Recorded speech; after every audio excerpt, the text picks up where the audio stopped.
Why was the most powerful African empire completely erased from your history books?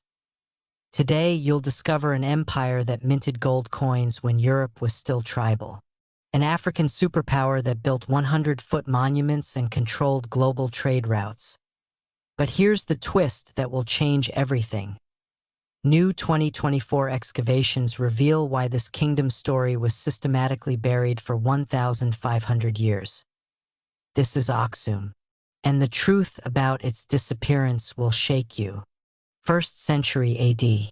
While Rome dominates the Mediterranean, a different empire rises in the highlands of modern-day Ethiopia and Eritrea. The Kingdom of Aksum.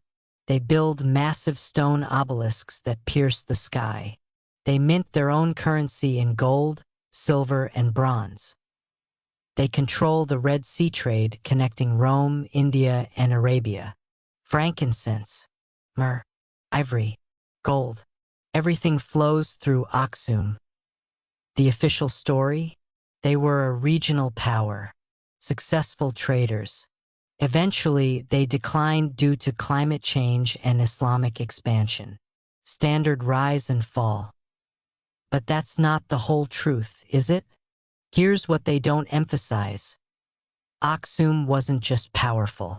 It was one of the 4 great superpowers of the ancient world. 3rd century Persian prophet Mani lists them: Rome, Persia, China, and Aksum. Think about that. An African empire ranked alongside Rome in the 4th century. King Ezana converts to Christianity, making Aksum one of the first Christian kingdoms in history, before most of Europe. But here's the crack. Aksum didn't just trade with Rome. They challenged Rome. When Rome tried to control the Red Sea, Aksum invaded and conquered Yemen across the sea. A massive military operation. They controlled both sides of one of the world's most strategic waterways. Rome's chronicles describe them with a word they rarely used.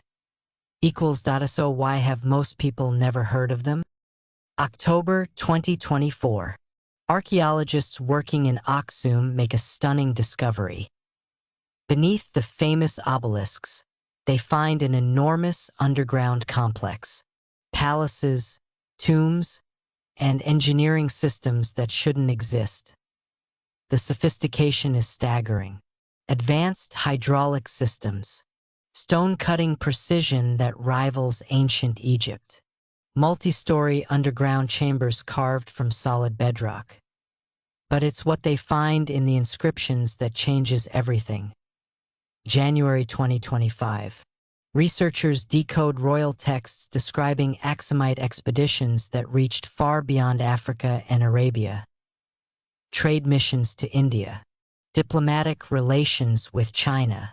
Naval dominance that extended to the East African coast and beyond. One inscription describes King Caleb's 6th century fleet as 300 ships of war. For context, that's larger than most medieval European navies. This wasn't a regional kingdom. This was a global superpower. So what happened to it?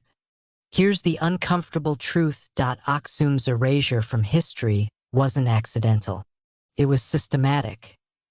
After the Islamic conquests of the 7th century, Aksum became isolated. Cut off from Mediterranean trade, they turned inward. European scholars writing history centuries later had a problem. How do you acknowledge an African Christian empire that was more advanced than medieval Europe? You don't. You minimize it. You call it a footnote. You focus on Egypt and ignore everything below the Sahara. The narrative had to be simple. Africa was primitive until Europeans arrived. But Aksum destroys that narrative completely. They had written language, state bureaucracy, international diplomacy, monumental architecture, advanced agriculture, a powerful military. In 2025, a controversial study analyzed European history textbooks from the 19th and 20th centuries. Guess how many pages covered Aksum? 0. In most of them, zero. Meanwhile, they dedicated entire chapters to civilizations that never reached Aksum's level of power. The bias isn't subtle, it's structural. What else have they erased? Let's be clear about what Aksum proves. African civilizations didn't need outside influence to achieve greatness. They built empires, developed writing, mastered metallurgy, and dominated international trade. The 2025 excavations reveal something even more profound. Aksum's engineering techniques influenced later construction across East Africa and Arabia. They weren't recipients of civilization. They were exporters. But here's the final implication that terrifies the establishment. If they erased Aksum, what else did they erase? How many other African empires rose and fell without making it into our textbooks? How many achievements were attributed to others or simply forgotten? The Kingdom of Aksum isn't just a lost empire. It's evidence of a systematic rewriting of history to fit a narrative. And that narrative is crumbling. The monuments are still standing. The coins are in museums. The inscriptions don't lie. Africa's history is deeper, richer, and more powerful than we were taught. The veil has been lifted, but only for those who dare to see. If this is true, everything changes. The story of civilization isn't what they told you, and Aksum is just the beginning. Which forbidden African kingdom should I uncover next? The Mali Empire? Great Zimbabwe? Comment below. And if you want more hidden history the establishment doesn't want you to find, subscribe and hit the bell, because the truth refuses to stay buried. I'm veil of history, and the past belongs to those brave enough to